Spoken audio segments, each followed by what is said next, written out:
Public voice of Tamil Nadu நேயர்களுக்கு எனது பணிவான வணக்கங்கள்.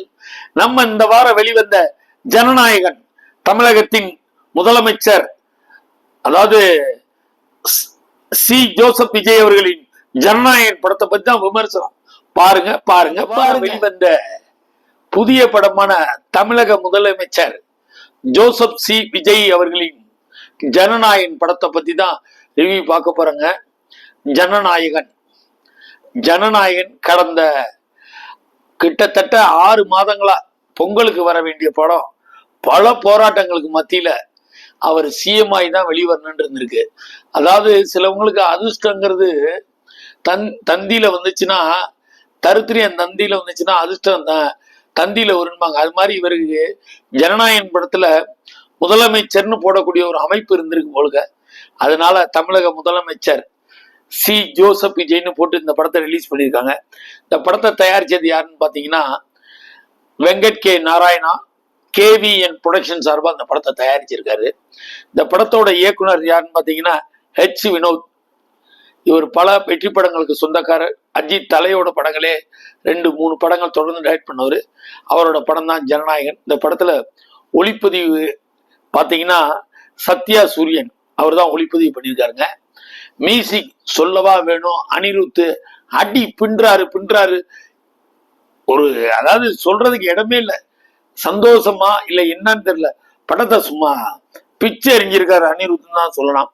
அதே மாதிரி எடிட்டர் பிரதீப் ராகவ் இவர் தான் சமீபத்தில் ஒரு சின்ன பிரச்சனையில மாட்டினாரு. இந்த படம் லீக் ஆனதுக்கு இவர் ஒரு காரணம்னாங்க. பல போராட்டங்கள் மத்தியில் இந்த படம் வெளிவந்திருக்கு. படத்தோட கதைன்னு பாத்தீங்கன்னா இந்த படத்துல நடிகரோட லிஸ்ட சொல்ல மறந்துட்டோமே. விஜய், ஜோசப் விஜய் சிஎம், பூஜா ஹெக்டே, அப்புறம் பிரியாமணி, மம்தா பஜு, கௌதம் வாசுதேவன், நாசர், பிரகாஷ்ராஜ், பிரியாமணி, அதோடு மட்டும் இல்லாம நம்ம அம்மா நட்சத்திரம் ரேவதி, நாசர், அதோடு மட்டும் இல்லைங்க, இன்னைக்கு சுகாதாரத்துறை மந்திரியா இருக்கக்கூடியவர் அருண்ராஜ், புசி ஆனந்த் மற்றும் போக்குவரத்துறை மந்திரி பார்த்திவன், அதோட இல்ல நம்ம மீன்வளத்துறை அமைச்சர் கோகுல் மற்றும் இது கிட்டத்தட்ட தாவேகா படமா தாவேகா கட்சியினரோட படம் மாதிரி தான் இருந்ததுங்க. அவங்கவுங்க அங்க வந்துட்டு போனாங்க. படத்தோட தயாரிப்பாளரையும் ஒரு பாடல் காட்சியில காட்டிட்டாங்க. மொத்தத்துல பார்த்தா அதோடு மட்டும் இல்லாம எண்டு ஷாட்ல பாத்தீங்கன்னா லோகேஷ் கனகராஜ் மற்றும் அட்லி பல டைரக்டர்லாம் எண்டுல சொல்றாங்க. அதை நீங்க தேட்டர்ல போய் பாத்தீங்கன்னா தாங்க கதைன்னு ஒரு சின்ன ஃபார்முலா தாங்க. அந்த கதையை எடுத்துக்கிட்டு உலகத்தை அழிக்க வருதாங்க. எத்தனை படம் தான் இப்படி உலகத்தை அழிக்க, இந்தியாவை அழிக்க எத்தனை பேர் தான் கிளம்பி வருவாங்க. ஒரே ஒரு இந்தியாவை அழிக்கிறது தாங்க கிளம்பி வருவாங்க. பாகிஸ்தான் ஒரு தீவிரவாத இயக்கம். அந்த இயக்கத்தை எப்படி முறியடிச்சாருங்கிறது தாங்க ஒரு கதை. இந்த கதையில என்னன்னு கேட்டீங்கன்னா ஒரு அக்யூஸ்ட், இவர் ஒரு சிறை கைதி எப்படி இதுல இருந்து கிளம்புனாரு என்னங்கிறத தான் நல்கள் ரவி கதையை ஓபன் பண்ணுவாருங்க. சார் கவலைப்படாதீங்க, உள்ள தளபதி இருக்கார் பாத்துக்கிடுவாருன்னு அங்க ஆரம்பிக்கிறதாங்க. ஃபர்ஸ்ட் ஆஃப் கலகலன்னு முடிஞ்சிச்சுங்க. செகண்ட் ஆஃப் சும்மா சொல்லக்கூடாது. அதாவது படம் வாங்கின எல்லாருமே அவங்க வேலையை செஞ்சிட்டாங்க. எடிட்டர் சில இடங்கள்ல தன்னறியாம வெட்டிட்டாரான்னு தெரியல. படம் அவரு அனிருத் ஒரு பக்கம் எல்லாத்தையும் தள்ளி விட்ட மாதிரி படங்குது. கதைங்கிறது ரொம்ப கம்மியா இருந்தாலும் அதாவது விஜய்க்கு தமிழ்நாட்டில் என்னைக்குமே ஒரு மாசு உண்டு. நல்லா டான்ஸ் பண்ணுவாரு, அலட்டிக்கிடாம நடிக்கக்கூடியவர். இந்த படத்துல கதைங்கிறது கொஞ்சம் வீக்கா இருந்ததுலாம் அந்த கதையை சரி பண்ணி ஒரு படமா பண்ணியிருக்கிறது ரொம்ப நேர்த்தியாகத்தான் இருக்குது. சில இடங்கள்ல நெளியக்கூடிய சூழ்நிலையாக இருந்தாலும் ஜனநாயகன் ஒரு தடவை பார்க்கலாங்க தேட்டர்ல போய். ரெண்டாவது இத்தனை பேரோட உழைப்பு.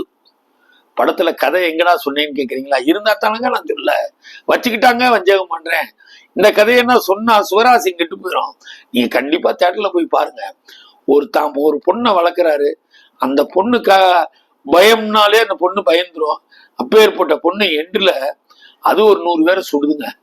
துப்பாக்கி ரத்தமும் சும்மா அடி நொறுக்குறாங்க. தீபாவளி பட்டாசு மாதிரி தாங்க. செகண்ட் ஹாப்ல அங்கங்க படப்படன்னு வெடிச்சுக்கிட்டே இருக்கு. மொத்தத்தில் ஜனநாயகன் ஒரு தடவை கண்ணை மூடிட்டு பாக்குறாங்க. கண்ணை மூட்டிய புறா பாப்பீங்கிறீங்களா? சவுண்டு சத்தம் தான் படம் அந்த அளவுக்கு வித்தியாசமா தான் இருக்குது. விஜயோட கடைசி படங்கிறதுனால அவரும் அலட்டிக்கிடாம நடிச்சிருக்காரு. சாங்ஸ் எல்லாம் சொல்லவே வேணாம். ரொம்ப பிரமாதமா இருக்குது. எல்லாருடைய நடிகர்களும் அவங்கவுங்க பங்கு அருமையா பண்ணியிருக்காங்க. படத்தோட வில்லன் பாவிதேல்னு பிரமாதமா பண்ணியிருக்காருன்னு தான் சொல்லலாம். சில இந்த சிஜி ஹெலிகாப்டர் ஷாட்னா அந்த படத்துக்கு தேவையாங்கிற கூடிய சூழ்நிலை உருவாகுது. பட் இருந்தாலும் ஜனநாயகன் 3 மணி நேரம் 3 நிமிஷம் போதுங்க. கொஞ்சம் வேலையெல்லாம் ஒதுக்கி வச்சுட்டு போனீங்கன்னா ஃபர்ஸ்ட் ஹாஃப் சூப்பரா இருக்கும், செகண்ட் ஹாஃப் ஓகே பார்க்கலாம், அவ்வளவுதான் சொல்ல முடியும் ஜனநாயகன். மொத்தத்தில் ஜனநாயகன் பார்க்கக்கூடிய படம், பார்க்க வேண்டிய படம் அல்ல, பாருங்கள்.